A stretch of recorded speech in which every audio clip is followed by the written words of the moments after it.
Price the Lord. இப்போ என்ன serial போயிட்டுருக்கு தெரியுமா? காத்தாடி. நீங்கள் மனசில் சொல்கிறீங்க ஆத்தாடி அப்படின்னு. பாருங்கள், நம்ம இப்போது ரொம்ப ஒரு கடுமையான நேரத்தில் போய்கிட்டு இருக்கிறோம். ஸோ ஆண்டவர் இந்த அனுபவத்தை எல்லாம் இங்கேயே கொடுக்குறார். நரகத்தில் போய் நீ வெந்து வேகிற போது சந்திக்கணும் இல்லையா? அதுக்காக முன்கூட்டியே நம்மளை தயார்படுத்துகிறார். அப்படியா? அந்த நரகத்தெல்லாம் நம்ம என்ன செய்கிறோம்? இங்கேயே அனுபவித்து ஆண்டவர்கிட்ட ஒப்பு கொடுத்துட்டோம்னா நேராக எங்கே? மோட்சம்தான். இப்போவே மோட்சத்துக்கு போக ரெடியாக இருக்கிறவங்க சொல்லுங்கள் பிரைஸ் தி லார்ட். அட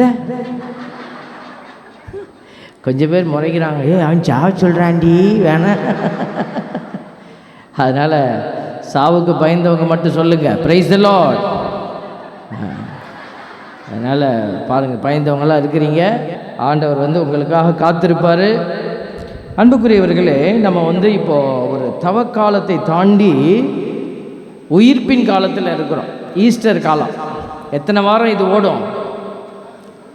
எத்தனை வாரத்துக்கு இது போவோம்? பல வாரம் போக போகுதுன்னு தெரியுது. சரி, வாரங்கள் போக போகுது. இப்போ நீங்கள் எப்படி இந்த உயிர்ப்பினுடைய காலத்தை எடுத்து செல்ல போகிறீர்கள்? உயிர்ப்பின் காலத்தை நம்ம எப்படி எடுத்துகிட்டு போகணும்? இப்போ அந்த பாவத்தை பற்றியெல்லாம் உங்களுக்கு பேசியிருப்பாங்க எப்போ தவக்காலத்தில். இப்போ உயிர்ப்பின் காலத்தில் நம்ம அடுத்த சிந்தனைக்குள்ளே போகிறோம். அதுதான் புது பிறப்பின் மக்களாக மாறணும். பார்ன் நியூ பேபிஸ், புது பிறப்பின் பிள்ளைகள் எப்படி இருப்பாங்க, அதே போல் நீங்களும் புது பிறப்பின் மக்களாக மாறணும். பீப்புள் ஆஃப் நியூ பர்த், ஒரு புது பிறப்பினுடைய மக்கள். இந்த வார்த்தையை நல்ல மனசுக்குள்ளே போட்டுக்கோங்க. புது பிறப்பு எடுக்கிற குழந்தையை போல நம்ம ஒரு புது பிறப்பு எடுக்க வேண்டிய ஒரு காலம். இப்போ நீங்கள் தவக்காலத்தில் எல்லாம் தாண்டி வந்திருப்பீங்க. எல்லா சோதனைகளையும் தாண்டி வந்தாச்சு. நிறைய முடிவுகளை நீங்கள் எடுத்திருப்பீங்களா? ஏதாவது முடிவு எடுத்தீங்களா? தவக்காலத்தில் இதெல்லாம் செய்யக்கூடாது, இந்த நல்லதெல்லாம் செய்யணும் அப்படின்னு முடிவு எடுத்தீங்களா? எடுத்தோம் சாமி, எடுத்தோம். எல்லாம் ஈஸ்டரோடு முடிஞ்சிடுச்சு. ஈஸ்டருக்கு அப்புறம் நம்ம ஒரு புது பிறப்பின் மக்கள். அப்படியே பழையபடி போய் பழைய குப்பையெல்லாம் எடுத்து மேலே போட்டுக்கிட்டு, ஒருத்தன் இப்படி தான் வீட்டில் நல்ல சொத்து பத்தோடு வாழ்ந்துக்கிட்டு இருந்தான். அவனுக்கு வேறு யாருமே இல்லை. அவன் என்ன பண்ணால், வீட்டில் ஒரு நிம்மதி இல்லை. அதனால எல்லா மூட்டை முடிச்செல்லாம் சுட்டிக்கிட்டு கையில் இருந்த நிலப்பழங்களெல்லாம் விற்று பணமாக்கிக்கிட்டு எல்லாம் ஒரு பையில் வச்சு முடிச்சு போட்டு தூக்கிக்கிட்டு வேளாங்கண்ணிக்கு போனான். மாதாமாட்ட போய் நிம்மதியை தேடிட்டு வரலாம் அப்படின்ட்டு. அங்கே போய் மூட்டையை தலையில், ஏன்னா பணம்லாம் அது உள்ளதாக இருக்குது, அதனால் மூட்டையை தலைக்கு வச்சுக்கிட்டு படுத்து பத்திரமா தூங்குவோமேன்னு மாதா மடியில் கோயிலுக்கு முன்னாடி படுத்து தூங்கிட்டு இருந்தான். மூட்டை பூச்சி கடிக்க ஆரம்பிச்சிச்சு. என்ன பண்ணால், என்னடா இங்கே மூட்டை பூச்சி கடிக்குது அப்படின்ட்டு அங்கிட்டு போய் படுவோமே இன்னொரு இடத்துல படுத்தான். அங்கேயும் மூட்டை பூச்சி கடிச்சிச்சு. திருப்பி என்ன பண்ணால், சரி வெளியெல்லாம் மூட்டை பூச்சி அலையுது, ஒரு ரூம் எடுத்து தங்குவோன்னு ரூமில் போய் மூட்டையை பக்கத்துலேயே வச்சுக்கிட்டு படுத்திருந்தான். அங்கேயும் மூட்டை பூச்சி கடிச்சிச்சு. இப்படியே தாண்டி போய் ஒரு நேரம் கடுப்பாகி போயிட்டான். போய் இனிமேல் வேளாங்கண்ணியே இருக்கப்படாது அப்படின்ட்டு நேராக வீட்டுக்கு கிளம்பலான்னு கிளம்பி நேராக வந்தான். மாதா அம்மாவுக்கு முன்னாடி நின்று சொன்னானா, தாயே, உன் வீட்லேயே நிம்மதியாக படுத்து தூங்கலான்னு வந்தால் இங்கேயும் நீ மூட்டை பூச்சியை விட்டு கடிக்க விட்டு என்னைய விரட்டி விட்றிய, நான் போகிறேன் அப்படின்னா. மாதா அம்மா அறிவு கட்ட பையில், மூட்டை பூச்சி நீ கொண்டு வந்த மூட்டையில் இருக்குடா அப்படின்னாங்களாம். என் வீட்டில் இல்லை, உன் மூட்டையில் தான் இருக்குது அப்படின்னு. இன்றைக்கி பல நேரம் நம்ம எதையுமே மாற்ற விரும்பாமல் நமக்கு வாழ்க்கை மாறலைன்னு சொல்லிக்கொண்டே இருப்பது நம்முடைய பிரச்சனை. அதனால தான் ஆண்டவர் இன்றைக்கு உயிர்த்த இயேசு வெறும் இந்த எல்லா இடத்துலையுமே இந்த சுருவத்தை நீங்கள் பார்ப்பீங்க. போஸ் கொடுத்துக்கிட்டு இருக்கிறார் இல்லையா? வெற்றி கொடி பிடிச்சு கை வைத்துக்கிட்டு நிற்கிறாரு. இந்த மாதிரி ஒரு சுருவத்தை நீங்கள் பார்ப்பீங்க. இது வச்சுட்டோன்னே ஈஸ்டர் வந்துருச்சு. ஈஸ்டர் காலத்தில் நம்ம இருக்கிறோம். அது வரைக்கும் இதெல்லாம் அந்த சுருவம்லாம் அங்கே கோயிலில் இருக்கும். இந்த அடையாளங்கள் மட்டுமே ஈஸ்டருக்கான அடையாளங்களாக இருக்கக்கூடாது. நீங்களும் உயிர்த்த ஆண்டவருக்கு சாட்சிகளாக மாறணும். Price the Lord. 1 பேதுரு 1:3 சொல்லுது பாருங்க. பேதுரு எழுதிய முதல் திருமுகம் 1வது அதிகாரம் 3வது இறைவசனம்.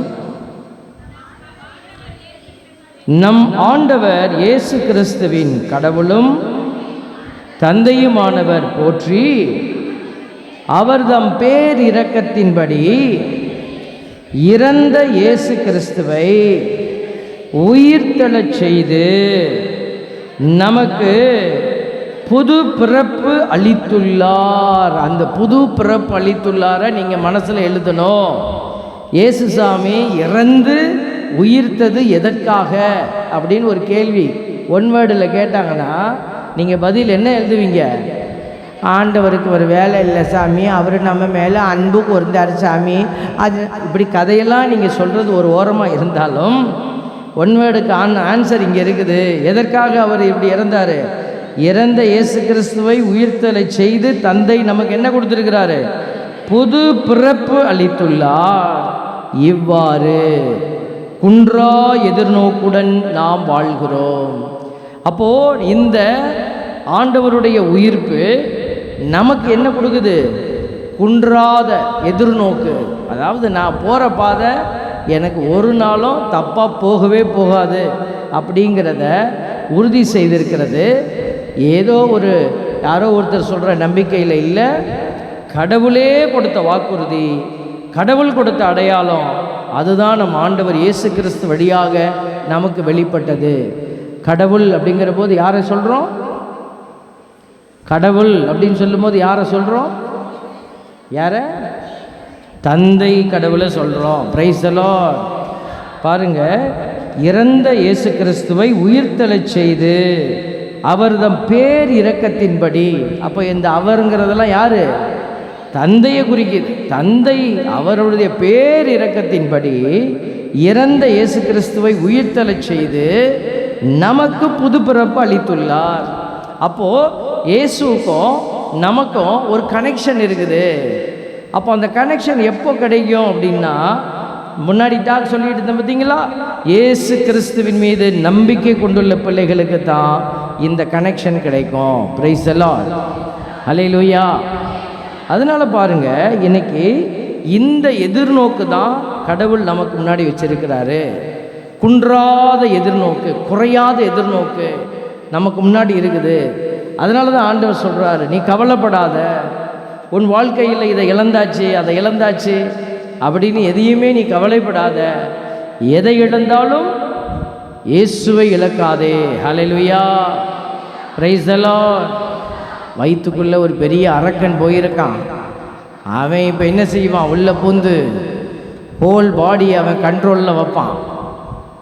அவன் சொல்லுவான், கண்ணை மூடு. ஆல்பர்ட் சாமி சொல்கிறத கண்ணை மூடி தியானின்வான். நான் சொன்னா தான் நீ கண்ணை மூடணும். Praise the lord. நான் சொல்கிறபடி கேட்க மாட்டேன்னு சொல்கிறவங்க சொல்லுங்கள், பிரைஸ் தி லார்ட்.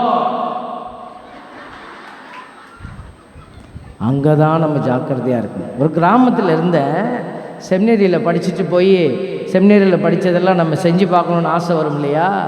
அப்போது செமினரியில் லைட்டெல்லாம் ஆஃப் பண்ணிடுவாங்க, ஆராதனை நடக்கும். அப்போ எனக்கு ரொம்ப பிடிக்கும் அந்த ஆராதனை. அப்படியே எல்லாம் சைலண்ட்டாக இருக்கும், அப்படியே அமைதியில் அப்படியே உட்காந்து சாங் போட்டுருவாங்க. ஏசோ ஏசோ அப்படின்னு பாடிக்கிட்டு இருக்கோம். அப்படியே அமைதியில் தியானிக்கிறது ரொம்ப நல்லாயிருக்கும். மக்களுக்கு அந்த அனுபவத்தை கொடுக்கணுமேனு கிராமத்து மக்கள் எல்லாம் வேலைக்கு போயிட்டு வந்தது. லைட்டெல்லாம் ஆஃப் பண்ணுறாங்க. இங்கே பாட்டை போட்டாச்சு. பாட்டு பாடுது, அன்பே அப்படின்னு பாட்டு பாடிக்கிட்டு இருக்கு. 1 மணி நேரம் 3/4 மணி நேரத்துக்கு மேலே போச்சு. நானும் நடுவில் ஆண்டவரை உற்று நோக்குவோம், அவரை உற்று பார்ப்போம். இதில் ரிஃப்ளெக்ஷன் வேறு. 3/4 மணி நேரம் கழித்து சரி போதும் மாண்பியர் பாடி முடிக்கலான்ட்டு லைட்டை போடுறேன். சின்னதில் இந்த பெருசு வரைக்கும் படுத்து கிடக்கு. நான் மட்டும்தான் உட்காந்து ரிஃப்ளெக்ஷன் கொடுத்துட்ருக்கேன். ஆண்டவரை கண்டிப்பாக ஆண்டவரும் சேர்ந்து சிரிச்சிருப்பார். அறிவு கேட்ட பயலை பாடுறா. அப்போ தான் ஆண்டவர் சொன்னார், ஏன்டா அவங்கெல்லாம் வயலுக்கு வேலைக்கு போயிட்டு வராங்க, இப்படி லைட்டை ஆஃப் பண்ணலாமா?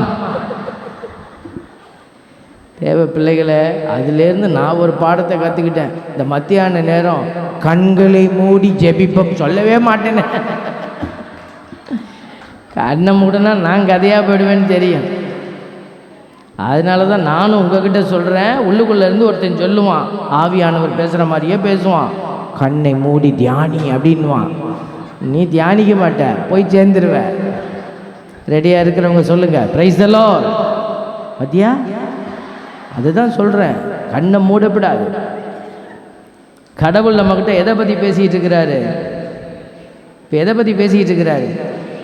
புது பிறப்பின் மக்களாக நீ மாறு. பழைய கழுதையெல்லாம் தூக்கிக்கிட்டு வராத, பழைய கன்றாவியெல்லாம் நீ தூக்கிட்டு வந்தது போதும். இப்போ இந்த 7வது தியானத்தை என்னைக்கு முடிக்கலான் இருக்கிறீங்க? நாளைக்கு முடிச்சிடலாமா? Very good. ஈஸ்டரை முடித்தாச்சு, இப்போ திருப்பி தியானத்துக்கு வந்தாச்சு. இப்போ இந்த தியானத்தை முடிச்சுட்டு நீங்கள் வெளியில் போகும்போது எப்படி தான் போகணும்? புது பிறப்பின் மக்களாக போகணும். புது பிறப்பு அளித்த அந்த ஆண்டவருடைய அடையாளத்தை உள்ளுக்குள்ளே வச்சுக்கிட்டு போகணும். வீட்டுக்கு போன உடனேயும் அங்கே ஓனாய் படுத்திருக்கோம்.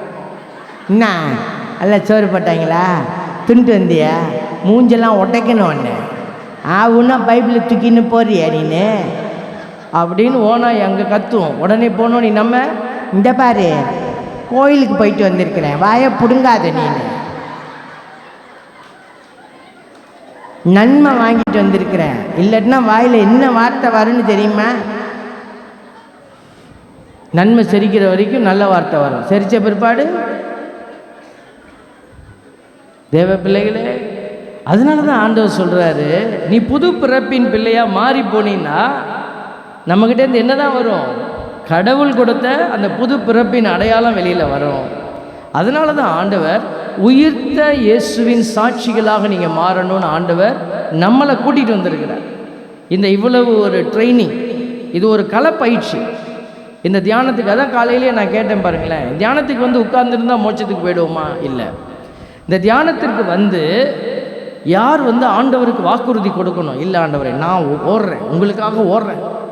நான் கொடுத்தேன், 2006 ஆர்டினேஷன் வாங்கினேன். இப்போ 20வது வருஷம் ஆரம்பிச்சிருக்கு. 20 வருஷமாக 2007-08 ஆண்டவருக்கு முன்னாடி ஒரு கிராமத்தில் இருக்கும்போது ஆண்டவருக்கு வார்த்தை கொடுத்தேன். நான் இந்த நற்செய்தி பணிக்காக நான் ஓடுறேன் ஆண்டவரே, எனக்கு நீங்கள் உதவி செய்யுங்க அப்படின்னு ஒரு கான்ட்ராக்ட் போட்டேன். ஆண்டவர் அந்த உடன்படிக்கையை இன்னைக்கு வரைக்கும் அவர் மீறவே இல்லை. அவர் எனக்கு வாய்ப்புகளை அள்ளி கொடுத்துக்கிட்டே இருக்கிறாரு. நான் தான் ஓட முடியாத நிலையில் நோன்னு சொல்கிறேன். ஆனால் எல்லா இடத்துக்கும் நான் நோ சொல்கிறதில்ல. நான் ஓட வேண்டிய இடங்களுக்கு நான் ஓடித்தான் ஆகணும். இது மறைமாவட்டம் கொடுக்குற ஆர்டர் இல்லை. மறைமாவட்டம் கொடுத்துருக்கிற வேலை இன்னொன்று கிடக்கு, அங்கே இன்னொன்று இருக்குது. இது கடவுளுக்கு நான் கொடுத்த வேலை, இது வார்த்தைப்பாடு. அப்போ இது தனிப்பட்ட ஓட்டம். அப்போ கடவுள் என்ன செய்கிறாரு? இந்த புது பிறப்பின் பிள்ளைகள் ஆண்டவருக்காக செயல்படுகிற பொழுது ஆவிக்குரிய ஆசீர்வாதங்களை அவர்களுக்கு அளவின்றி கொடுக்கிறாரு. ஹல்லேலூயா, பிரைஸ் தி லார்ட். எனக்கு கொடுத்தாரு ஆல்பர்ட் சாமி ஒஸ்தி, அதுக்கு கொடுத்தாரு, எனக்கு கொடுப்பாரா அப்படின்னு நீங்கள் நினைக்கக்கூடாது. இங்கே உட்கார்ந்துருக்கிற உங்களுக்கும் கொடுப்பாரு, கொடுத்துருக்கிறாரு. ஆண்டவர் சொல்கிறாரு, முதல்ல கொடுத்ததை எடுத்து பயன்படுத்துங்கிறார். பிள்ளைங்க சாப்பிடும்போது ஆசையில் கேட்குங்க, அம்மா கொஞ்சம் கறி வைமா. ஏற்கனவே தட்டில் இருக்கும். நீங்கள் என்ன சொல்லுவீங்க? அங்கே இருக்கிறத முதல்ல தின்னு நீனு சொல்கிறீங்கல்ல. ஆண்டவர் அதுதான் இப்போ நம்மக்கிட்ட சொல்கிறாரு, கொடுத்துருக்கிறத முதல்ல பயன்படுத்தி போ. ஆண்டவர் அதை தரியா எது தரியா, வச்சிருக்கிறத வச்சுக்கிட்டு ஒன்றும் பண்ண தெரியல. அப்போ முதல்ல நம்மக்கிட்ட என்ன இருக்குதுன்னு கண்டுபிடிக்கணும்ல. ஆவிக்குரிய கொடை என்ன இருக்குன்னு உங்களுக்கு தெரியுமா? நீங்கள் ஞானஸ்தானம் வாங்கினப்போ ஆவியானவர் உங்ககிட்ட வந்தார்ல. பைபிள் என்ன சொல்லுது? யாருக்கு எதுக்காக ஆவியானவர் வராரு? நீங்கள் கேட்குறீங்கல்ல, இப்போ கூட ஜெபம் பண்ணீங்க இல்லையா? ஆவியானவரே வாரும், ஆவியானவரே ஆவியானவரே வாரும் அப்படி கூப்பிட்டு, இந்தம்மா இங்கே வாமா. எதுக்குமா ஆவியானவர்? வீட்டில் ஃப்ரிட்ஜ் இருக்குது, வாஷிங் மிஷின் இருக்குது, சாமி எல்லாம் இருக்குது. இந்த ஆவியானவர் மட்டும் இல்லாமல் கிடக்கு, அதையும் வாங்கி வச்சுக்கலாம். எப்படி 10ஓட 1 11? பைபிள் சொல்லுங்க. பொது நன்மைக்காகவே, காமன் குட். அப்போ தூய ஆவி என்கிட்ட வராருன்னா எனக்கு நன்மை செய்ய வரல அவர். இந்த நன்மையை நீ பயன்படுத்தி மற்றவங்களுக்கு உதவி செய்யணும். Price the Lord. நல்லா இருக்கா இது? ஐயா இவ்வளோ நாள் தெரியாமல் போச்சு. நான் நினச்சேன் எனக்கு தான் அவர் வராருன்னு. நம்மக்கிட்ட தான் வராரு, ஆனால் யாருக்காக வராரு? அடுத்தவங்களுக்காக வராரு. Price the Lord. அப்போ அடுத்தவங்களுக்கு ஏதாவது கொடுக்கணும்னு மனசு இருக்கிறவங்க கிட்ட தான் ஆவியானவர் நிற்பார். ஏதாவது ஒரு காரணத்தை சொல்லி அவங்களுக்காக இப்போ என்னப்பா குறைஞ்சி போச்சு, எல்லாம் நல்லா தான் நிற்கிதாதுப்பா, இவங்ககிட்ட ஆவியானவர் இருப்பாரா? பாருங்க, கொடுக்க மனசு இல்லாதவர்களோட ஆவியானவர் இருக்க போவதில்லை. அப்போ புது பிறப்பின் பிள்ளைகள் இந்த தூய ஆவி என்கிற கொடையை உள்ளத்தில் வைத்து அவர்கள் ஆவிக்குரிய பார்வையை பார்த்து ஆவியானவர் வழிநடத்தும் விதமாக தங்களை அழைத்து செல்வார்கள். நான் என்னை கூட்டிகிட்டு போகணும், என் பாடி தானாக வராது, அதுவாக கூட்டிகிட்டு போனால் தப்பாக கூட்டிகிட்டு போயிடும். அப்போ நான் என் ஆன்மா எனக்கு கட்டளையிடும்படியாக இந்த உடலுக்கு ஆர்டர் பண்ணணும். இன்றைக்கி 3 மணிக்கு எந்திரிச்சேன். நான் முந்தா நாள் ராத்திரி தான் 10 மணிக்கு தான் நாங்கள் கோவாவிலேருந்து வந்தோம். பசங்களெல்லாம் கூட்டிகிட்டு போயிட்டு டயர்டு தான். ஒரு நாள் பங்கில் இருந்தோம், எல்லா வேலைகள்லாம் நிறையா வேலை இருந்துச்சு. முடிச்சுட்டு 12 மணிக்கு படுத்தேன். விடிய காலில் 3 மணிக்கெலாம் எந்திரிச்சாச்சு நேற்று. இன்னைக்கு விடிய காலம். அப்போ மனசு சொல்லுது, ஐயா என்னையா சாமியாருக்கு ஒரு ஃபோன் பண்ணி இடுப்பு ஒடிஞ்சிருச்சு சாமின்னு சொல்லிட்டு ஒரு படுத்துக்கோ. மனசு எல்லா டெக்னிக்கும் சொல்லி கொடுக்கும். அப்போ நம்ம என்ன சொல்லக்கூடாது, நம்ம வார்த்தை கொடுத்துட்டோம், நம்ம போய் நிற்கணும். ஒரு போய் சொன்னால் சாமியார் ரெட்டியாக வந்து பார்க்க போகிறாரா? விழுந்துட்டேன் சாமி மாடிப்படியிலேருந்து அப்படின்னா, சாவலியா சாமி இன்னும் நீனு அப்படி தான் கேட்பாங்க. அப்போது பிசாசு நம்ம உடம்பை என்ன செய்யும்? உடம்பு வழிநடத்தும்படியாக போனோன்னா பொய் சொல்ல வச்சிடும். பொய் சொல்ல வைக்கும், உங்களை சாக்கு போக்கு சொல்ல வைக்கும். அதனால தான் உடலின் இச்சைகளுக்கு உங்களை கீழ்ப்படிய செய்யும் பாவம் அப்படின்னு பவுலடியார் சொல்கிறார். இந்த உடலின் இச்சைகள் என்ன செய்து நம்மளுக்கு கட்டளைகளை போட்டு நம்மளை கீழ்ப்படிய வைக்குது. அப்போ புது பிறப்பின் பிள்ளைகள் உடலின் வார்த்தைகளுக்கு கேட்க மாட்டாங்க, ஆவிக்குரிய ஆசீர்வாதத்துக்குள்ளே பயணிப்பாங்க. அப்போ புது பிறப்பின் பிள்ளைகளாக நீங்கள் மக்களாக மாறணும் அப்படின்னா நீங்கள் ஆன்மா உங்களுக்கு சொல்லுகிறதை கேட்கக்கூடிய ஆற்றல், ஆவியானவர் உங்களை எதுக்கு வழி நடத்துகிறாரோ அதுக்கு நீங்கள் செல்லணும். நீங்களாம் ஆசைப்பட்டுக்கிட்டு நான் அங்கே போவேன் அப்படின்னு நீங்கள் போகிறதுல இல்லை. நீங்கள் ஜெபித்து ஆவியானவர் உங்களுக்கு சொல்லும் விதமாக நீங்கள் செயல்படுகிற போது நீங்கள் புது பிறப்பின் மக்களாக மாறுவீர்கள். ஹல்லேலூயா, பிரைஸ் தி லார்ட். சில பேர் பைபிளை எடுத்துகிட்டு படிக்க ஆரம்பித்த உடனேயும் தூக்கிக்கிட்டு போயிடுவாங்க அடுத்த ஆள்கிட்ட. பக்கத்து வீட்டுக்கு போயிட வேண்டிய. ஆண்டவர் என்ன சொல்லிக்கிறார் தெரியுமா? வார்த்தை அறியாதவன் செத்து போவான், வார்த்தை அறியலைன்னா நீ நரகத்துக்கு தான் போகிறேன். பாருங்க, ஆண்டவர் எங்கேயாவது இந்த சாபத்தையும் பயத்தையும் கொடுன்னு சொல்லியிருக்கிறாரா? நற்செய்தியை அறிவிங்கன்னு சொல்லியிருக்கிறார். உலகெங்கும் சென்று படைப்புக்கெல்லாம். இப்போ படைப்புக்கெல்லாம்னா என்ன வார்த்தை அது? மனுஷனுக்கு மட்டும் இல்லை, எல்லா படைப்புக்கும். இயற்கைக்கு போய் எப்படி சாமி அறிவிக்கிறது? உங்கள் வீட்டில் இடம் இருந்தால் நீங்கள் ஒரு செடியை நட்டு வச்சு ஒரு மரமாக வளர்க்கணும், இயற்கையை பேணி பாதுகாக்கணும். நம்முடைய பாப்பரசர் ஒரு இயற்கையை பற்றி ஒரு நல்ல டாக்குமெண்ட் எழுதி கொடுத்துட்டு போனாங்க. ஒரு இது திருத்தூது மடல். அப்புறம் இயற்கை ரொம்ப முக்கியமானது. அப்போ இயற்கைக்கும் நம்ம என்ன செய்யணும்? காரியங்கள், நல்ல காரியங்கள் செய்யணும், மனுஷங்களுக்கு செய்யணும். அப்போ நற்செய்தி அறிவிப்பது என்பது பைபிளை தூக்கிக்கிட்டு அறிவிப்பது மட்டுமல்ல, அதை உங்கள் வாழ்க்கையில் எந்தெந்த விதத்திலலாம் வாழ முடியுமோ வாழ்ந்து காட்டுவது. Price the Lord.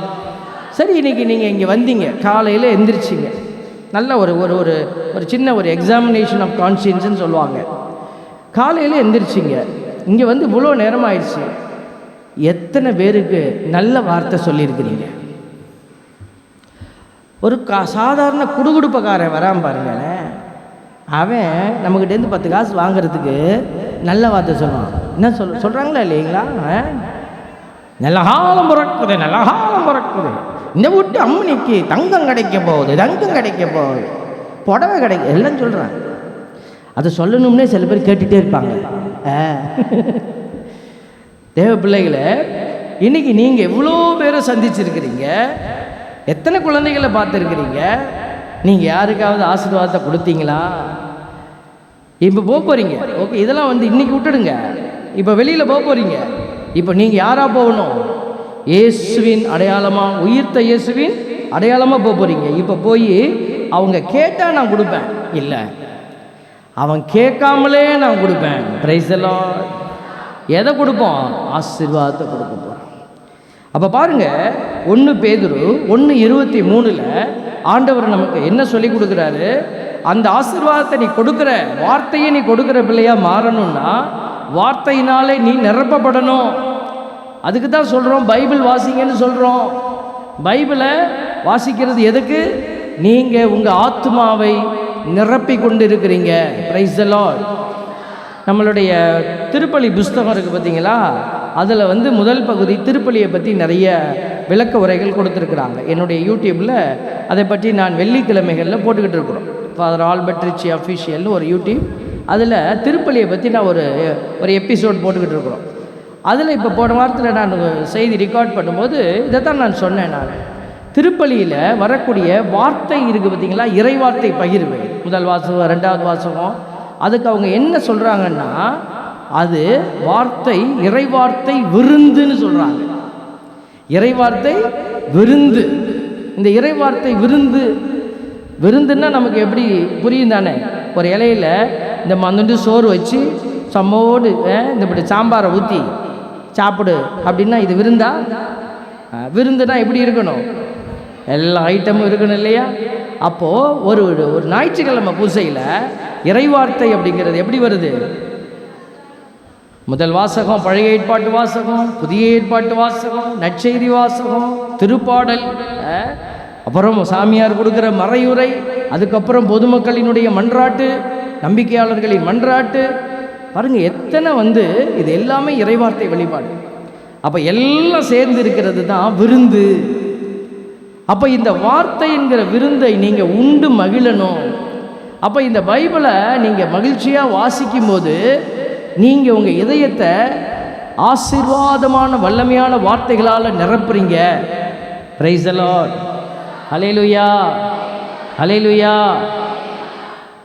அன்பு பிள்ளைகளை, நிறைய பேர் கேட்குறாங்க, எங்கள் வீட்டுக்குள்ளே போகவே முடியல ஃபாதர், வீட்டுக்குள்ளே போனாலே ஒரே ஏதோ சங்கடமாக இருக்குது ஃபாதர், பயமாக வருது ஃபாதர், தூங்கும்போது யாரோ சுற்றி வர மாதிரியே இருக்குது ஃபாதர், இப்படியெல்லாம் சொல்கிறாங்க. வீட்டுக்குள்ளே போனால் ஒரு அமைதி இல்லை, சண்டை வந்துக்கிட்டே இருக்குது. நான் என் வீட்டுக்கார்ட்ட கேட்டேன், ஏங்க இவ்வளோ நேரம்னு கேட்டேன். அதுக்கு அவர், ஏன் செத்து போலையான்னு கேட்குறியா அப்படின்னு கேட்குறாரு. சண்டை வந்துடுது ஃபாதர். நான் ஒன்று நல்ல வார்த்தை போடுறா, அவரு கெட்டு தீய வார்த்தையை போடுறார். எனக்கு கோவம் வந்து நான் பேசுகிறேன். பாருங்கள் இது எப்படி நடக்குது இந்த மாதிரி. அப்போ அந்த வீட்டுக்குள்ளே கிடக்கிற வார்த்தைகளினுடைய அழுத்தமானது ஆசீர்வாதமானது இல்லை. அப்போ வீட்டுக்குள்ளே நீங்கள் போகும்போது நிம்மதி இல்லை, அமைதி இல்லை. இப்போ என்ன செய்யணும்? என்ன பண்ணலாம்? ஓரமாக உட்காந்து ஐயோ அப்படின்னு அழுவலாமா? அழுதா சரியாக போயிடுமா? வீட்டுக்குள்ளே குப்பை கிடக்கு. இப்போ நீங்கள் வீட்டுக்குள்ளே போகிறீங்க, ஒரே குப்பையாக கிடக்கு, என்ன பண்ணுவீங்க? உடனே விளக்கமாறு எடுத்து பெருக்கிடுவீங்க இல்லையா?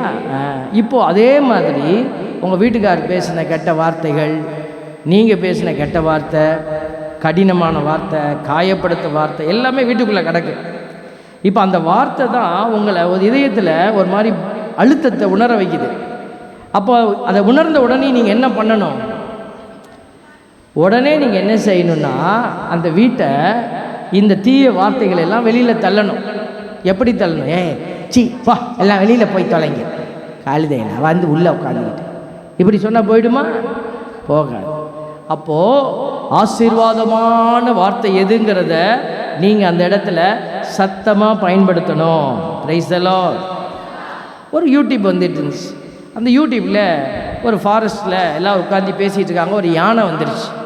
இந்த யானை வந்த உடனே அந்த ஃபாரஸ்ட் ஆஃபீஸர் என்ன பண்ணுறாரு, எந்திரிச்சு அந்த சேரை எடுத்துக்கிட்டு லொட்டு லொட்டுன்னு தட்டுறார், டொக் டொக் டொக்குன்னு தட்டுறார். அப்படி சேரை தட்டினோடனே யானை பயந்து போயிடுச்சு.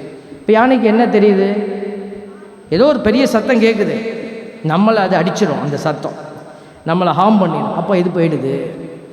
அதே மாதிரி உங்களுடைய வீட்டுக்குள்ளே இருக்கிற தீமைகளை விரட்ட ஆசீர்வாதமான வார்த்தைகளை நீங்கள் அங்கே போடணும், அதை சத்தமாக சொல்லணும். மனசுக்குள்ளே சொன்னால் கேட்குமா சாமி? இல்லை, அது தனிப்பட்ட ஜெபம், அது உங்களுக்கு சார்ந்தது. அப்போ குடும்பத்தை காப்பாற்றணும், வீட்டை நல்லா சுத்தமாக்கணும்னா அந்த வீட்டுக்குள்ளே ஒரு ஆசீர்வாத சப்தம் கேட்கணும். அதுக்கு தான் நாங்கள் சொல்லிக்கிட்டே இருக்கிறோம் குடும்ப ஜெபம். குடும்ப ஜெபத்தில் ஒரு 3 பேர் 4 பேர் உட்காந்து ஜெபிப்பீங்க இல்லையா, அதுக்கு பேர் தானே குடும்ப ஜெபம். அப்போது பரலோகத்தில் இருக்கிற விண்ணுலகில் இருக்கிற எங்கள் தந்தையே உமது பெயர் அப்படி தானே சத்தமாக சொல்லுவோம். அதுக்கு பதில் அவங்க சொல்லுவாங்க, அப்படி தானே. இப்போ யாராவது குடும்ப ஜெபத்தை வந்து அப்படி சொல்லுவாங்களா? மனசுக்குள்ளே சொல்ல முடியாது இல்லையா, சத்தமாக தான் சொல்லி ஆகணும். அப்போ நீங்கள் சத்தமாக சொல்லும்போது அந்த வார்த்தைகள் என்ன செய்யுது, அந்த வீட்டுக்குள்ளே அப்படியே போகும். அந்த வார்த்தைகள் போய் தீய வார்த்தைகளை விரட்டும். அப்போ தான் அந்த வீடு ஆசீர்வாதமாக இருக்கும். அதனால தான் நிறைய பேர் நான் ஜெபிக்கிறேன் சாமி, நான் ஜெபிக்கிறேன் தான், ஆனால் என்ன ஒன்றும் நடக்க மாட்டேங்குது அப்படின்னு சொல்லுவாங்க. நல்லா பசியோடு வர உங்களுக்கு ஒரே ஒரு டீஸ்பூனில் கொஞ்சோண்டு சோறு அள்ளி போட்டு நல்லா சாப்பிடு அப்படி நான் சொன்னேன்னா உங்களுக்கு எப்படி இருக்கும்? உன் வீட்டுக்குள்ளே கிடக்கிற பிரச்சனைகள் மலை மாதிரி கிடக்கு, அதை நீ ஒரே ஒரு சோமாலை சொல்லிவிட்டு எல்லாம் சரியாக போயிடுன்னு சொன்னேன்னா அப்போது என்ன செய்யணும்? ஜெபத்தை அதிகப்படுத்தணும். வீட்டுக்குள்ளே யாரும் இல்லாத நேரம் நீங்கள் என்ன செய்யணும்? கரங்களை உயர்த்தி ஆண்டவரை துதிக்கணும். ஹல்லேலூயா ஹல்லேலூயா, நன்றி இயேசுவே. அப்போ திருப்பாடலை எடுத்து சத்தமாக பாடணும். மாதா டிவியில் பாடுது சாமி, யூடியூப்பில் நீ தான் பாடுறியா, அதெல்லாம் வேலைக்கு ஆகாது. தேவ பிள்ளைகளை யாரோ ஒருத்தர் பாடுறது, நீங்கள் வீட்டுக்குள்ளே இருந்து பாடணும். சூப்பர் சிங்கர் போட்டி நடத்த போகிறதில்ல உங்களுக்கு வச்சு, அதனால் நீங்கள் இப்போ அழகாக பாடணுன்ற அர்த்தம்லாம் கிடையாது. நீங்கள் என்ன செய்யுங்க, நீங்கள் பைபிளை எடுத்து மீட்பராம் கடவுள் போற்றி அப்படின்னு சொல்லி ஒரு திருப்பாடல் எடுத்து வச்சு அல்லேலூயா என் நெஞ்சே நீ ஆண்டவரை போற்று அப்படின்னு நீங்கள் எந்த சொரத்துலையாவது கத்துங்க. நீங்கள் கத்துற வார்த்தை என்ன வார்த்தை? ஆண்டவரின் வார்த்தை, அது உன்னை விடுவிக்கும். அல்லேலூயா. விடுதலை நாயகன் வெற்றியை தருகிறார், எனக்குள்ளே இருக்கிறார் என்னே ஆனந்தம். எப்படி இருக்கிறார்? எனக்கு ஆனந்தமா? நீ பைபிளை வாசினா தான் இந்த வார்த்தையெல்லாம். ஃபோன் பண்ணி இந்தாம்மா என்ன வேலையெல்லாம் முடிச்சிட்டியா, வீட்டுக்கார் வேலைக்கு போயிட்டாரா, வா சும்மா தானே இருக்க, நானும் சும்மா தான் இருக்கேன் வா அப்படின்னு 2 பேரும் உட்காந்து அப்படியே ஆரம்பிக்கிறேன். என்ன ஒரு மாதிரியா இருக்கிற? ஆமாம் இந்த ஆள் ஒன்றும் சரியில்லை, கழட்டி விட்டுட்டு போகலான்னு பார்க்குறேன். இப்படியே ஆரம்பித்து அடுத்த வீடு அடுத்த வீடு அடுத்த வீடாக போகிறது. அந்த பிள்ளை ஓடி போயிட்டாலாமே. ஐயோ ஐயோ, எப்போ? நேற்று தான் கரண்ட் நியூஸு. இப்படியே ஆரம்பித்து அவங்க அம்மாக்காரி என்ன பண்ணுறா, அவள் தான் அவனோட சுற்றிட்டு இருக்கலால. இப்படி இதெல்லாம் வீட்டுக்கு விளங்குமா? பாருங்களேன், யோசிச்சு பார்க்கணும்ல. புது பிறப்பின் பிள்ளைகள் இப்படியெல்லாம் செய்வாங்களா? யோசிக்கணும். சாமியார்களும் யோசிக்கணும், சிஸ்டர்ஸ்களும் யோசிக்கணும். சிஸ்டர்ஸ்லாம் அதுக்குத்தான் தியானத்துக்கு வந்திருக்கிறாங்க. எங்களுக்கும் ஒரு ஆசை இருக்கும்ல, மோட்சத்துக்கு போயிடலாம்னு. ஏன் சிஸ்டர், சாமியார் சிஸ்டர்களுக்கு ஒரு ஆசை இருக்குது. ஆனால் நிறைய பேர் நினச்சிட்டு இருக்காங்க சாமியார் சிஸ்டர்லாம் தானாக போயிடலாம் அப்படின்னா. தானாலாம் போக முடியாது. செய்ய வேண்டியது செய்யலைன்னா ஆண்டவர் உள்ளே திறக்க மாட்டார் கதவை. உன்னை யாருனே தெரியாது அப்படின்னு சொல்லிடுவார். அதனால தான் பிள்ளைகளை எல்லாருமே செய்ய வேண்டியதை செஞ்சு, அதனால தான் ஆண்டவர் சொல்கிறார் என்ன செய்யணும். நீங்கள் அழியக்கூடிய வித்தினால் அல்ல. 1 பேதுரு 1:23, நீ அழியக்கூடிய வித்தினால் அல்ல, மாறாக உயிருள்ளதும் நிலைத்திருப்பதுமான அழியா வித்தாகிய கடவுளின் வார்த்தையால் புது பிறப்பு அடைந்துள்ளீர்கள். ஹல்லேலூயா. எதனால் புது பிறப்பு அடைந்துள்ளீர்கள்? கடவுளின் வார்த்தையால. One word answer. சொல்லாதவங்களா சொல்லுங்க, எதனால் நீங்கள் புது பிறப்பு அடைந்துள்ளீர்கள்? பார்த்தீங்களா? இப்போ கடவுள் பாருங்க, முன்னாடி 1 பேதுரு 1:3 ஒரு அடையாளம் கொடுத்தார், புது பிறப்பு அளித்திருக்கிறாரு. அந்த புது பிறப்பை அவர் எப்படி நமக்கு நிறைவாக கொடுக்கிறாரு? அந்த அடையாளமா இறை வார்த்தையில் கொடுத்துருக்கிறாரு. அதனால தான் சொல்கிறோம், நீங்கள் பைபிளை எடுத்து வாசிங்க. வாலிப பிள்ளைகள் நிறைய பேர் இன்றைக்கி தொழில் சார்ந்த பிரச்சனைகளுக்குள்ளே சிக்கி தவிக்கிறாங்க. வேலை கிடைக்கல, ஐடி கம்பெனிக்காரன் தூக்கிடுவானான்னு தெரியல, நிறைய பிரச்சனை. பிள்ளைங்க பிரச்சனைக்குள்ளே போக போக என்ன பண்ணுறதுன்னு தெரியல. அப்போ பிரச்சனை, இந்த வெறுமை வர வர வாழ்க்கையில் பிள்ளைகள் என்ன செய்கிறாங்க? வெறுமையை போய் உலக காரியத்தை வச்சு நிரப்புறாங்க. உலக காரியத்தை வச்சு பாருங்க. நகோமிங்கிற ஒரு மகள் இருந்தான், பழைய ஏற்பாட்டில் பார்க்குறோம். ரூத் மருமகள். அந்த நகோமிக்கு ஒரு பெரிய வெறுமை, 2 பிள்ளைகளையும் செத்து போயிடுச்சு. நம்பி நான் பெத்த பிள்ளை 2ம் செத்து போச்சு. இப்போ வந்த பிள்ளைங்க தான் நிற்கிது. அதில் ஒன்று மாமியாருக்கு முத்தம் கொடுத்துட்டு போயிடுச்சு. மாமியாரே உன்னோட உட்காந்துருந்தா எனக்கு பொழப்பு ஓடாது, நான் போய் என் வாழ்க்கையை பார்த்துக்கிறேன் அப்படின்னு ஒரு மருமவ முத்தம் கொடுத்துட்டு போயிட்டான். இன்னொரு மருமவ, உன் முந்தானியை விட்டு நான் எங்கே போவேன், அம்மா மாதிரி இருந்துட்டீங்க, உங்கள் கூடவே வாரேன், எனக்கும் ஒரு சாதிசனம் இல்லை அப்படின்னு சொல்லி மாமியார் கூடவே ரூத் வந்துச்சு இந்த அம்மா. பாருங்க, இந்த நகோமிக்கு ஒரு பெரிய வெறுமை. அந்த தேசத்துக்குள்ளே போன உடனேயும் எல்லாரும் கேட்குறது, நகோமியா நீன்னு எப்படி இருந்த இப்படி வந்திருக்கிறா பாரு, எல்லாத்தையும் இழந்துட்டு வந்து நிற்கிறா அப்படின்னு அந்த ஊர் அப்படியே பேசிச்சு பாருங்களேன். அப்போ நகோமிக்கு எவ்வளோ வேதனையாக இருக்கும். இப்போ நகோமி சொன்னான், நான் எல்லாத்தையும் இழந்துட்டு வந்து நிற்கிறேன், ஒன்றுமில்லாமல் வந்து நிற்கிறேன் அப்படி சொல்லி அந்த மகள் வேதனைப்பட்டார். ஆனால் எல்லாத்தையும் இழந்தான். ஆனால் கடவுள் மீது இருக்கிற நம்பிக்கையை அந்த தாய் இழக்காமல் இருந்தார். அவர் கடவுளை பிடித்து கொண்டிருந்தார். ரூத் வழியாக அந்த நகோமிக்கு கடவுள் ஒரு புதிய வாழ்க்கையை, அர்த்தமுள்ள ஒரு வாழ்க்கையை கொடுத்தார். நகோமி போவாஸ் வழியாக அவர்களுக்கு ஒரு குழந்தை கிடைத்தது. அந்த குழந்தையை மடியில் வைத்து கொண்டு நகோமி சொன்னால், ஆண்டவர் என்னை ஆசீர்வதித்திருக்கிறார். Price the Lord. வெறுமையை கடவுளை வச்சு நிறைவு செய்யும். திருச்சியில் ஒரு ஐடி கம்பெனி இருக்குது, ராத்திரிலாம் வேலை செய்வாங்க. அங்கே ஒரு நாள் நைட்டு 2 மணிக்கு நான் இப்படி பிரேயர் முடிச்சுட்டு ஒரு ஊருக்கு போயிட்டு இருக்கிறேன். ஒரே கூட்டம், என்னமோ பிரச்சனை போல இருக்கு, வண்டியை நிப்பாட்டுங்கன்னு மெதுவாக வண்டியை நிப்பாட்டி பார்த்தா பிரியாணி வாங்க அவ்வளோ பேர் நிற்கிறான் 2 மணிக்கு. எனக்கு நம்ம ஊரை நினச்சி ரொம்ப வேதனையாக போச்சு. சோத்துக்கு செத்தவனா போயிட்டானே நம்ம, 2 மணிக்கா பிரியாணி திங்கிறது. பரவாயில்ல, அது உழைக்கிற பிள்ளைங்க அப்படியே சாப்பிட்டு போகிறாங்க. பாருங்கள், இன்றைக்கி அந்த வெறுமையை நிறைய பேர் சாப்பிட்டு நிறைவு செய்கிறான். ஒன்றுமே இல்லையா, சாப்பிட்றேன், ஹோட்டலில் போய் எதையும் கண்டதையும் வாங்கி தின்றது, ஓகே, அது உணவு. பார்த்தீங்களா, அந்த சாப்பாட்டில் வந்து ஒரு வெறுமையை நிறைவு செய்கிறது, குடிக்கிறது, பாவம் செய்கிறது, அதெல்லாம் செய்வோம். போ, ஒன்றும் இல்லை, இதில் என்ன இருக்குது? இப்போ என்ன, கடவுள் வந்து உடனே கழுத்தை நெரிச்சிடுவாரா? அப்போ கடவுள் இருந்தால் தானே என்னை கழுத்தை நெரிப்பார். இப்போ கடவுள் இல்லை எனக்கு, நோ காட். அப்போ கடவுள் இல்லைன்னு ஒரு சாப்டர் ஆரம்பிச்சிட்டாங்க. I don't have faith. வெளிநாட்டிலலாம் அப்படி தான் சொல்கிறாங்க. கிறிஸ்டியன்னு போட்டிருக்கு, அவங்க சொல்கிறாங்க எனக்கு நம்பிக்கை இல்லை, நான் கிறிஸ்டியன் தான், but I don't believe in God. கடவுள் மேலே எனக்கு நம்பிக்கை இல்லை. இன்றைக்கி நம்ம பிள்ளைங்க அவ்வளோ தெளிவாக சொல்லலை, ஆனால் அப்படி தான் இருக்கிறான் நிறைய பேர். கோயிலில் நிறைய பிள்ளைங்க இருக்கிறாங்க, எல்லாரும் அப்படி வராங்க, ஆனால் பூசைக்கு வரதில்லை. பாருங்கள், வேணும் வேலை இருந்தால் வருவாங்க, வேலை செய்வாங்க, எல்லாம் செய்வாங்க, ஆனால் கோயிலில் மட்டும் வெளியில் நிற்பான். அப்போ என்ன அர்த்தம்? I don't believe in God, சொல்லாமல் சொல்கிறான். என் தேவ பிள்ளைகளே, இதெல்லாம் எதனுடைய வெளிப்பாடுன்னா, அந்த புது பிறப்பு அடையாத பிள்ளைகள் வெறுமையை தாங்கி தாங்கி தாங்கி அவர்கள் வெற்று மனிதர்களாகவே வாழ்ந்து கொண்டு போகிறாங்க. அதை நீங்கள் அப்படி எடுத்து போகக்கூடாது. நீங்கள் யாருக்காவது கை உயர்த்தி ஜெபிச்சிங்கன்னா அவங்க ஆண்டவருடைய பாதத்தில் வந்து உட்காரணும். Price the Lord. அந்த வல்லமை உங்ககிட்ட இருக்குது. நீங்கள் போய் என்ன செய்யக்கூடாது? உங்கள் பிள்ளை கோயிலுக்கு வரல, உங்கள் புருஷன் உங்கள் மனைவி கோயிலுக்கு வரல, நீங்கள் போய் இந்த பாரு நான் உனக்கு இன்றைக்கி சொல்கிறது தான், நீ வரலன்னா நாசமாக போயிடுவேன் நீ அப்படின்னு சொல்லக்கூடாது. Price the Lord. அந்த நபரோட போராட வேண்டிய அவசியம் இல்லை, நீங்கள் ஆண்டவரோடு போராடுங்க. மோனிகாம்மா 20 வருஷம் அவருடைய மகன் அகஸ்தினாருக்காக ஆண்டவரோடு போராடினாங்க. ஆண்டவர் அப்படி திரும்பி பார்த்தாரு, அகஸ்தினார் போயிட்டாரு மேலே.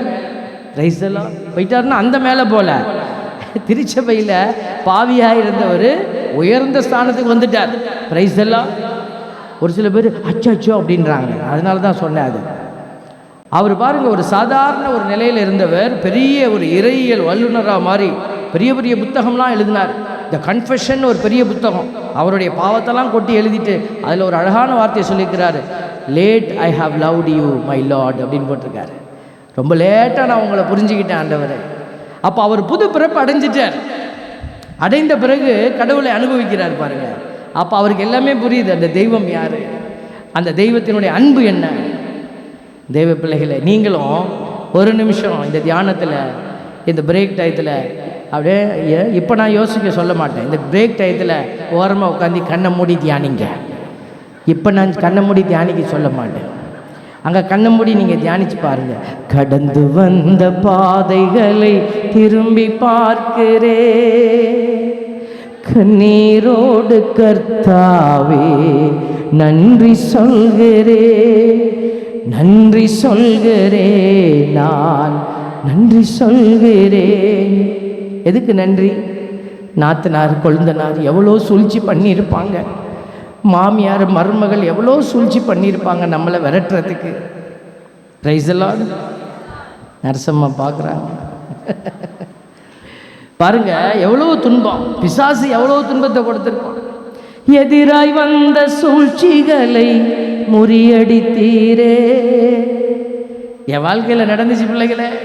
இன்னைக்கு ஆல்பர்ட் சாமியை எல்லாரும் இப்படி பார்க்குறாங்க, ஆனால் ஆர்டினேஷன் வாங்குறதுக்கு முன்னாடி பிசாசு என்னையை தூக்கி தராசில் நிப்பாட்டிட்டான். ஆர்டினேஷன் வாங்குவானா வாங்க மாட்டானான்னு மொழி புரிஞ்சு போச்சு. ஆண்டவர் வெட்கப்பட்ட இடத்துல மனுஷனை தூக்கி நிப்பாட்டினார். ஹல்லேலூயா. எதிராய் வந்த சூழ்ச்சிகளை முறியடித்தீரே, எந்த நிலையிலும் உம்மை துதிக்க வைத்தீரே. எல்லாரும் ஆல்பர்ட்டுக்கு என்ன நடந்துச்சுன்னு யோசிச்சுட்டு இருக்கிறாங்க. எனக்கு என்ன நடந்துச்சு நீங்கள் யோசிக்க கூடாது, உங்களுக்கு என்ன நடந்துச்சுன்னு யோசிக்க. Price the Lord. பார்த்தீங்களா, ஆண்டவர் திரும்பி பாருங்களேன், எத்தனை காரியம், எத்தனை காரியம். நம்ம ஒன்றும் இல்லாமல் கடந்தோம்.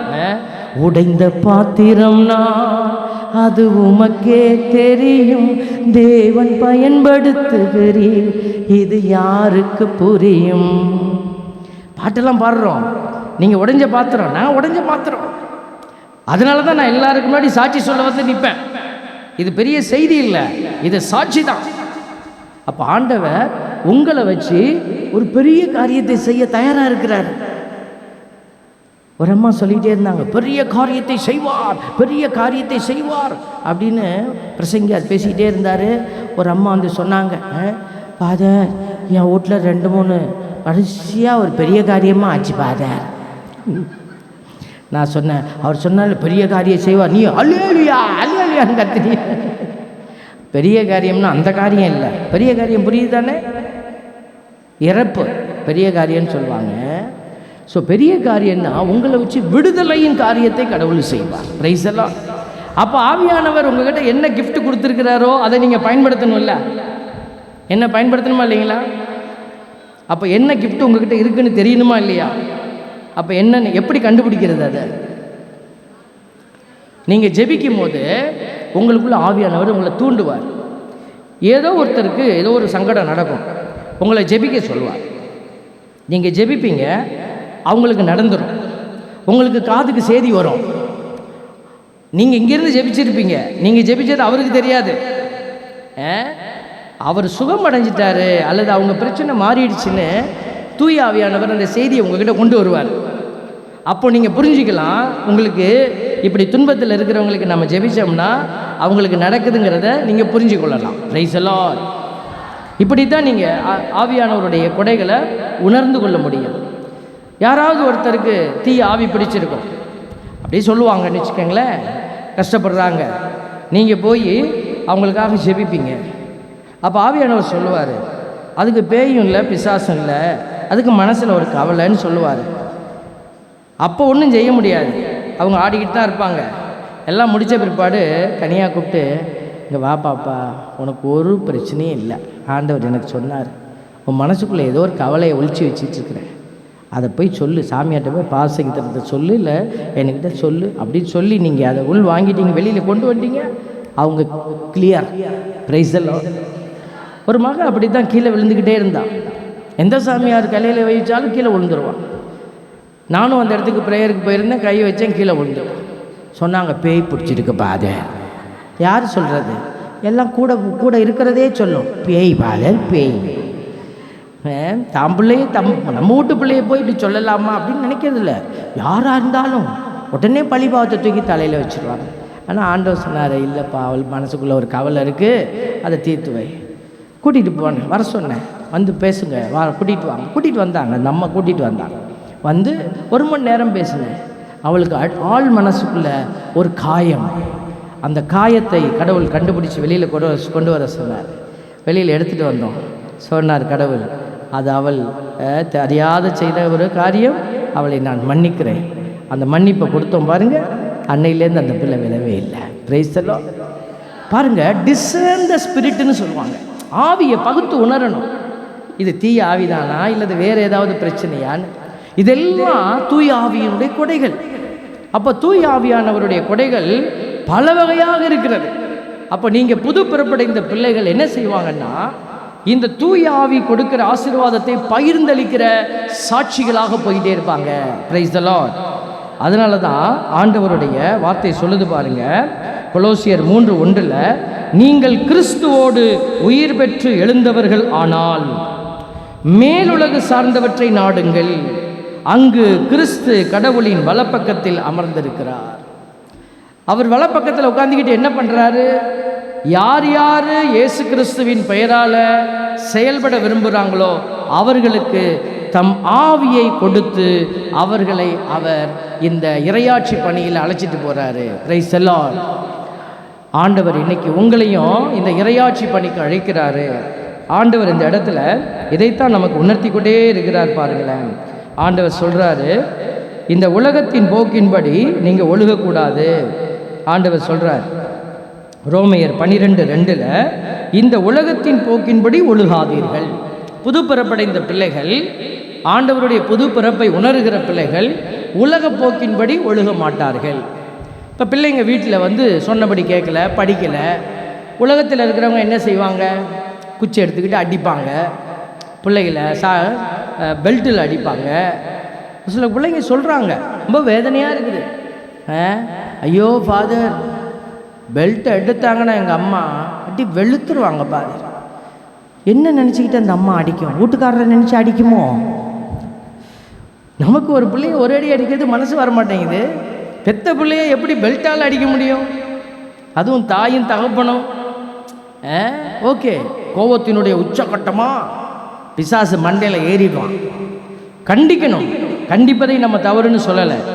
ஆனால் இப்படி காட்டு மிராண்டித்தனமாக கண்டிக்கிறத நம்ம ஒரு நாளும் ஏற்றுக்கொள்வதில்லை. Praise the lord. பாருங்க, இந்த வார்த்தை உலகப்போக்கின்படி ஒழுகாதீர்கள், மாறாக உங்கள் உள்ளம் புதுப்பிக்க பெற்று. இந்த வார்த்தை வருது பார்த்தீங்களா? எத்தனை இடத்துல வருது பாருங்க. நான் பாயிண்ட் அவுட் பண்ணிக்கிட்டே வரேன் பாருங்க. புதுப்பிக்க பெற்ற மாற்றம் அடைவதாக. இது வரைக்கும் நான் அப்படி இருந்தேன் ஃபாதர், ஓகே டன், இதோடு முடிச்சுடு. இந்த தியானத்திலேருந்து வெளியில் போகும்போது நம்ம வாயிலிருந்து நல்ல வார்த்தை வரணும். காலையில் எந்திரிச்சு ஒரு 10 பேரையாவது நீங்கள் வாழ்த்தணும். அவங்க கத்திக்கிட்டு தான் இருப்பாங்க. மாமியார் வீட்டில் இருக்கிறாங்க, எந்திரிச்சோனியும் ஆரம்பிச்சிருவாங்கன்னு வச்சுக்கோங்களேன். அவங்க வயது முதிர்வு, ஏஜிங் ப்ராப்ளம்னு சொல்லுவாங்க. நம்ம அதை கவலைப்படக்கூடாது, அவங்கள வாழ்த்தணும். இயேசுவின் பெயரால் நல்ல வார்த்தை சொல்லணும். பாருங்க, அப்போது அந்த வார்த்தை சொல்லுது பாருங்க, அப்போது கடவுளின் திருவுளம் எது என தேர்ந்து தெளிவீர்கள். பார்த்தீங்களா? நீங்கள் மாற்றம் அடைகிற போது உங்களுக்கு என்ன கிடைக்குது? அடுத்த கிஃப்ட்டு, கடவுளுடைய திருவுளம் உனக்கு என்ன வச்சிருக்கிறாருன்னு கடவுள் காட்டிடுவார். அப்போ தேர்ந்து தெளிவீர்கள். அப்படின்னா நிறைய கிடக்குது, அது உனக்கு எதுங்கிறத நீ கண்டிப்பாக எடுக்க முடியும். எது நல்லது, எது உகந்தது, எது நிறைவானது என்பதும் உங்களுக்கு தெளிவாக தெரியும். அப்போ ஆண்டவர் உங்களை சிறப்பாய் சரியானதை நோக்கி வழி நடத்துவார். அப்போ நீங்கள் ஆண்டவருக்கு உகந்த சாட்சிகளாய் மாறி நிற்பீங்க. Price the lord. ஹல்லேலூயா. இதுக்கெல்லாம் அடிப்படையாக ஒரு விஷயம் வேணும். என்ன வேணும்? கொடுக்கணுங்கிற மனசு வேணும்.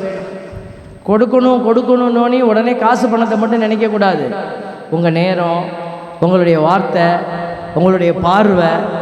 ஒருத்தர் பார்க்குறோம், பார்த்துட்டு சிரிக்கணும். ஒரு சிரிப்பு எப்போ பார்த்தாலும். இன்னும் அப்படியே இருக்கிற ஒரு மாதிரியா வரியே, என்ன அது பிரச்சனை? என் மூஞ்சே அப்படித்தான், என்ன சரி சொல்கிறப்போ பாருங்கள். ஏன் மூஞ்ச கொஞ்சம் அப்படி சிரித்தா சிரிக்காதா? விலங்குகளுக்கு தான் சிரிக்க தெரியாது. மனுஷனுக்கு தெரிஞ்ச ஒரே ஒரு காரியம் சிரிப்பு தான். அது அடுத்தவங்க கீழே விழுந்துட்டா சிரிக்கிற சிரிப்பு வேறு. ஆனால் நமக்கு நார்மலாக சில பேரால் சிரிப்பே வராது, எவ்வளோ ஜோக்கு சொன்னாலும். எனக்கு முன்னாடி ஒருத்தர் லெட்டரில் எழுதி போட்டார். மாதா டிவியில் அப்போ தான் ஆரம்பித்தேன் இந்த பணிகள் எல்லாம் ஆரம்பித்து செய்துக்கிட்டு இருந்த நேரம் 4 லெட்டருங்க. 4 லெட்ரு எல்லாமே என்னை காயப்படுத்தி அக்யூஸ் பண்ணி வந்தது. இவர் என்ன பிரசங்கமாக வைக்கிறார், சிரிக்க வைக்கிறார், கேலி பண்ணுறார், போகிறார், வர்றார். எனக்கு படித்த உடனே ரொம்ப கஷ்டமாக போச்சு. என்னடா அது ஒருத்தர் இப்படி எழுதியிருக்கிறாரு. சரி, அடுத்த லெட்ரு என்னன்னு பிரித்து பார்க்கலான்னா அதுலேயும் இதே மாதிரி தான். அது வேறு வேறு மாதிரி வார்த்தையை போட்டு. அப்புறம்தான் ஆண்டவர் சொன்னார், டே உத்து பாடுறான்னாரு. அப்புறம்தான் உத்து பார்த்தா எல்லா ஹேண்ட் ரைட்டிங்குமே ஒரே ஹேண்ட் ரைட்டிங் தான். ஆனால் எழுதுனேன், ஆளை மாற்றியாவது எழுதி வச்சுருக்கலாம்ல. எல்லாம் ஒரே நேரத்தில் வேறு போஸ்ட் பண்ணியிருக்கிறார். கண்டிப்பாக வயசானவராக தான் இருக்கணும்னு நினைக்கிறேன். ஏன்னா அந்த எழுத்தெல்லாம் பழைய எழுத்து, இந்த கொம்பெல்லாம் போடுவோம் இல்லைங்களா. பாருங்கள், பாவம், அவருக்காக ஜெபம் பண்ணிப்போம். நல்ல மனுஷன், பாவம். ஏதோ அவருக்கு ஆண்டவர்னா சீரியஸ், சிரிக்க தெரியாது அவங்களுக்கெல்லாம். நம்ம வீட்டில் இருக்கிறோம், பிள்ளைங்க ஸ்கூலுக்கு போயிட்டு உள்ளே வரும்போது அப்படியே சீரியஸாக வரும், புத்தகத்துக்கிட்டு.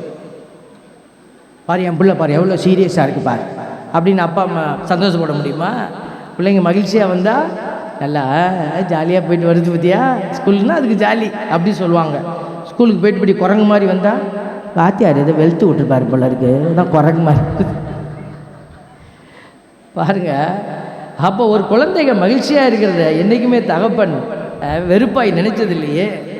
நம்ம அப்பா கோயிலுக்குள்ளே நீங்கள் மகிழ்ச்சியாக வரும்போது அதை நினச்சி சந்தோஷப்படுவார். Price the Lord. பாட்டு மட்டும் பாடுறது, அது மூஞ்ச மறுபடி குரங்கு மாதிரி வச்சுக்கிட்டேன் இப்படியே ரொம்ப சோகமாக. சந்தோஷம் பொங்குது, எங்கே பொங்குது? மூஞ்சிலே தெரியவே இல்லையே. எல்லாம் கொண்டோம் திருவடி வைத்தோம். ஏன் அழுதுகிட்டே கொடுக்குற? பாருங்க, உணர்வு, உள்ளத்தில் இருக்கிற உணர்வு.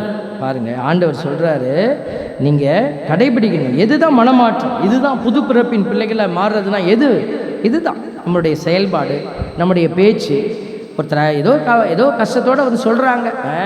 ஒரு கான்வெண்ட்டுக்கு சாப்பிட போயிருந்தோம், ஒரு தியானம் கொடுத்துட்டு சாப்பிட போகிறோம். ஒரு வயசான சிஸ்டரு அப்படியே சாப்பாடு எடுத்துகிட்டு குழம்பு ஊற்றிட்டே வந்தாங்க. அந்த குழம்பு கொஞ்சம் கடுமையாக இருந்துச்சு. குழம்பு கொஞ்சம் திக்காக ஒரு மாதிரி ரெட்டிஷாக இருந்தது. அவங்களுக்கு காரம் ஒத்துக்காது போல இருக்கும். காரமாக இருக்கும் போல. ஆமாம், திங்கிறதுக்கு முன்னாடியே ஏதாவது சொல்லுங்கள் சிஸ்டர், பக்கத்தில் இன்னொரு தம்மா அவங்க விருப்பத்தை சொல்கிறாங்க, காரமாக இருக்கும் போல் இருக்குது அப்படின்னு. கொஞ்சம் பார்த்து கொஞ்சோண்டு ஊற்றி சாப்பிட்டுட்டு எடுங்க சிஸ்டர், இது கரிசனை. ஆமாம், சாப்பிட்றதுக்கு முன்னாடி ஏதாவது சொல்கிறது, சும்மா எடுத்துகிட்டு போய் தின்னுங்க சிஸ்டர். பார்த்தீங்களா தேவ பிள்ளைய? ஏன் வார்த்தையில் நெருப்பு? இந்த வெறுப்பு இருக்கும்போது தானே நெருப்பாக வருது. அதனால தான் ஆண்டவர் சொல்கிறார், செக் யுவர் ஆட்டிடியூட். பாருங்கள், ஆண்டவர் சொல்கிறாரு யூதா 1:20, அன்பார்ந்தவர்களே, தூய்மை மிகு விசுவாசத்தை அடிப்படையாக கொண்டு உங்கள் வாழ்வை கட்டி எழுப்புங்கள். தூய்மை மிகு விசுவாசம்னா என்ன? அடுத்தவங்களுக்காக காயத்தை ஏற்பது. ஏசுசாமி தூயவர்னு சொல்கிறோமே, எதை பார்த்து சொல்கிறோம்? சிலுவையை பார்த்து சொல்கிறோம். தூயவர் தூயவர் தூயவர் பாட்டெல்லாம் பாடுறோம்ல. அப்போ இந்த தூயவருங்கிற பெருமையை கடவுள் எங்கே வச்சாரு? கல்வாரி மலையில் வச்சார். ரத்தம் சிந்தி காட்டினார், நான் தூயவர். அப்போ நீங்களும் தூயவராய் மாறணும்னா புது பிறப்பின் பிள்ளைகள் இரத்தம் சிந்துகிற தூய்மையின் அடையாளமாய் மாறுகிறவர்களாக மாறணும். அப்போ அடுத்தவர்களுடைய காயங்களை நாம் ஏற்கணும், நாம் இரத்தம் சிந்தணும். காயப்படணும். காயத்தை உடனே ரிஃப்ளெக்ட் பண்ணக்கூடாது. அன்னை மரியாள் உள்ளத்திலே இருத்தி சிந்தித்தார் காயங்களை. அதே போல் நீங்களும் உங்கள் உள்ளத்திலே சிலுவையை தாங்கி செல்கிற சாட்சிகளாக மாறணும். அதையெல்லாம் நம்ம அங்கிட்டு போய் நாசமாக போவேன், என்ன பேச்சு பேசிட்டு போகிறேன் கொட்டக்கூடாது. அதை எங்கே போய் கொட்டணும்? சிலுவையில் போய் கொட்டணும், ஆண்டவர்கிட்ட போய் கொட்டணும். ஆண்டவரே, இந்த இவ்வளோ கஷ்டத்தை நான் அனுபவித்தேன், இவ்வளோ காயங்களை நான் உள்ளத்தில் எல்லாத்தையும் நான் உங்ககிட்ட கொடுக்குறேன், இட்ஸ் கிஃப்ட் டு யூ, உங்களுக்கு காணிக்கை அப்படின்னு சொல்லி கொடுங்களேன். அந்த காணிக்கையை தான் கடவுள் விரும்புகிறாரு. உன் காயங்களை எனக்கு கொடு, அதை வச்சு தான் இந்த உலகத்தை நான் காப்பாற்றிக்கிட்டு இருக்கிறேன். இன்றைக்கும் இயேசு சிலுவையிலே தொங்கிக் கொண்டே இருக்கிறாரு. இன்றைக்கும் இயேசு பாடுபடுகிறாரு. எப்படி? உங்கள் வழியாக, என் வழியாக. நீங்கள் துன்பத்தை ஆண்டவருக்காக சகித்துக் கொள்ளுகிற போது, நன்மை செய்து துன்புறுகிற போது, புது படைப்பின் பிள்ளைகள் இப்படித்தான் இருப்பார்கள் என்பதை உணர்ந்து பயணிக்கிற போது, நீங்களும் ஆண்டவருடைய சாவில் பங்கேற்கிறீர்கள். அவர்களுக்கு உயிர்ப்பிலும் பங்கு உண்டு. பிரைஸ் தி லார்ட், ஹல்லேலூயா. இப்பொழுது ஆராதனைக்குள்ளே கடந்து செல்ல போகிறோம். தொடர்ந்து சிந்திப்போம், எப்படி அந்த துன்பங்களை தாங்குவது ஆண்டவர் பலன் கொடுப்பார்.